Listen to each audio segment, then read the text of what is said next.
श्री हरिवंश भगवान के परम भक्त श्री कृष्णदास जी के जीवन चरित्र को आज बताएंगे।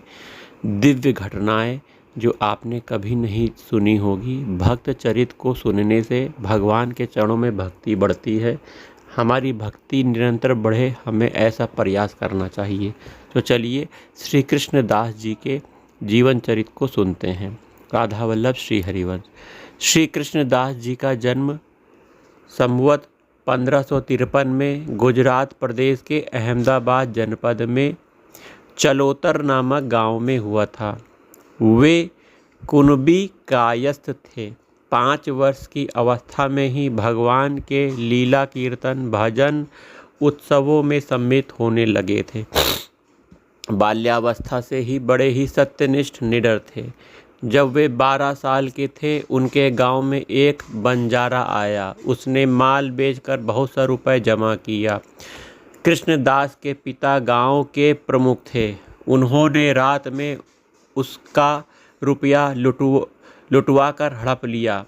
कृष्णदास के सीधे साधे हृदय पर इस घटना ने बड़ा प्रभाव डाला।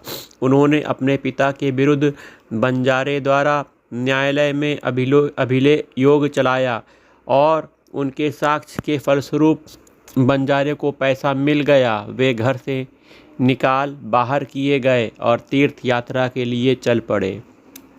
महाप्रभु वल्लभाचार्य अड़ैल से ब्रज जा रहे थे। उन्होंने गौ घाट पर अभी 2-4 दिन पहले सूर को ब्रह्म संबंध दिया था।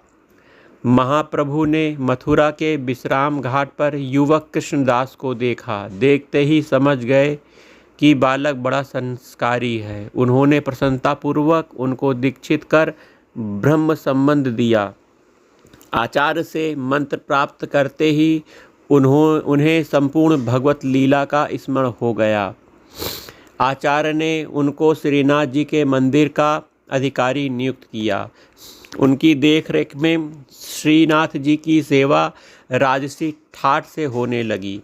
दूर दूर तक उनकी प्रसिद्धि फैल गई। वे श्रीनाथ जी की सेवा करते थे और सरस पदों की रचना करके भक्तिपूर्वक समर्पित करते थे। उनके पद अधिकतर श्रृंगार भावना प्रधान थे। भक्ति और श्रृंगार मिश्रित प्रेम लीला रासलीला के संबंध में उन्होंने अनेकानेक पद लिखे। युगलमान चरित्र की माधुरी रचना माधुरी और विशिष्ट कवित्व शक्ति से प्रभावित होकर विट्ठलनाथ ने उनको अष्टछाप में गौरवपूर्ण स्थान से सम्मानित किया। वे आजीवन अविवाहित रहे। पुष्टि मार्ग के भक्तों और महाप्रभु के शिष्य में उनका व्यक्तित्व अत्यंत विशिष्ट और महत्वपूर्ण स्वीकार किया जाता था। वे बहुत बड़े भगवदीय थे। श्री कृष्णदास जी महाप्रभु वल्लभाचार्य जी के शिष्य थे। महाप्रभु ने ठाकुर श्रीनाथ जी की सेवा का संपूर्ण भार श्री कृष्णदास जी को सौंप दिया। एक बार श्री कृष्णदास जी ठाकुर जी के सेवा कार्य के लिए दिल्ली गए हुए थे। वहाँ बाजार में कड़ाही से निकलती हुई गर्मा गर्म जलेबियों को देखकर आपने मानसी सेवा में ही उन जलेबियों का श्रीनाथ जी को भोग लगाया। भाववश से भगवान ने उसे स्वीकार भी कर लिया। फलस्वरूप जब मंदिर में भोग उसारा गया तो विविध भोग सामग्रियों में जलेबी की थाल और हाथ में जलेबी प्रत्यक्ष मौजूद पाई गई। ऐसे ही एक बार आप आगरा गए थे। वहाँ आप एक वैश्या का अत्यंत मधुर राग स्वर से गायन सुनकर प्रेम के वशीभूत हो गए और उससे बोले क्या तू हमारे चंद्रमुख लाल जी के यहाँ चलकर गाना सुना सकती है। वैश्या ने इन्हें गुण ग्राहक तथा प्रेमी देखकर इनके साथ चलने की स्वीकृति दे दी। फिर तो ये भी लोक लज्जा को सर्वथा दूर करके उससे साथ लेकर चल दिए। कृष्णदास जी उस वैश्या को अपने संग श्रीनाथ जी के मंदिर में लिवा लाए। बोले आज तक तुमने संसारी लोगों को रिझाया है, अब हमारे लाल जी को रिझाओ। देखो ये कैसे रिझवार हैं। वैश्या श्रीनाथ जी का दर्शन करते ही प्रेम मतवाली हो गई और स्वर साध कर उसने आलाप किया। श्री कृष्णदास जी ने पूछा, क्या तुमने मेरे लाल जी को अच्छी प्रकार देखा? उसने कहा, हाँ मैंने देखा, दर्शन मात्र से हृदय को अत्यंत अच्छे लग रहे हैं। वेश्या ने अपने नित्य गान तान, भाव भरी मुस्कान और नेत्रों की चितवन से श्रीनाथ जी को एकदम रिझा लिया। उसने एकदम तदाकार होकर नित्य गान किया। प्रेमादि के कारण उसका शरीर वहीं छूट गया। श्री ठाकुर जी ने उसके जीवात्मा को अंगीकार कर लिया। वेश्या ने अपने हृदय में प्रेम भाव भरकर रखा था और भगवान भी प्रेम के भूखे हैं, अतः उसकी जाति पाति या कर्म पर दृष्टि न देकर उनके हृदय के प्रेम को ही अपने हृदय में धारण कर अपना लिया। एक बार श्री कृष्णदास जी श्री सूरदास जी से मिलने गए। पद रचना के प्रसंग में श्री सूरदास जी ने विनोद में कहा कि आप तो कविता करने में बड़े प्रवीण हैं, अतः ऐसा कोई पद बनाकर गाइए जिससे मेरे पदों की छाया न हो। श्री कृष्णदास जी ने 5-7 पद गाए। सूरदास जी उन पदों को सुनकर मुस्कुराने लगे तथा पूछने पर बताया कि आपके इन पद में हमारे इस पद की छाया है। श्री कृष्णदास जी बड़े संकुचित हुए। सूरदास जी ने कहा, अच्छा कोई बात नहीं, कल प्रातःकाल कोई नया पद बनाकर आकर मुझे सुनाना। सूरदास जी ने ऐसे कहा। फिर निवास स्थान पर आकर श्री कृष्णदास जी को भारी सोच हुआ, क्योंकि कोई भी भाव सूरदास जी से अछूता नहीं मिल रहा था। श्री कृष्णदास जी की सोच का निवारण करने के लिए भगवान ने एक अत्यंत सुंदर पद बनाकर श्री कृष्णदास जी की सैया पर रख दिया।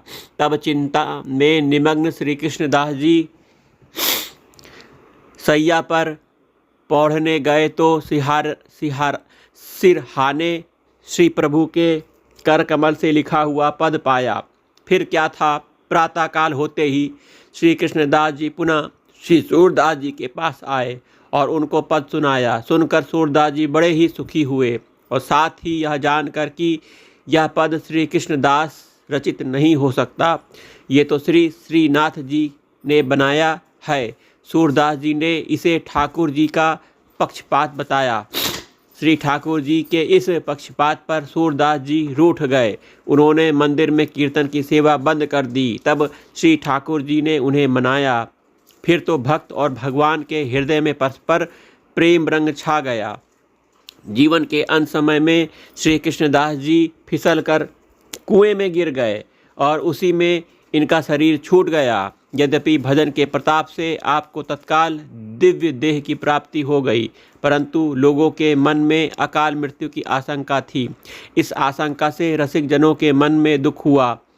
सुजान शिरोमणि श्रीनाथ जी ने भक्तों के हार्दिक दुख को जानकर उसे दूर करने के लिए तथा लोगों की आशंका के निवारण करने के लिए श्री कृष्णदास जी का परम सुखदायी ग्वाल स्वरूप लोगों को प्रत्यक्ष दिखला दिया।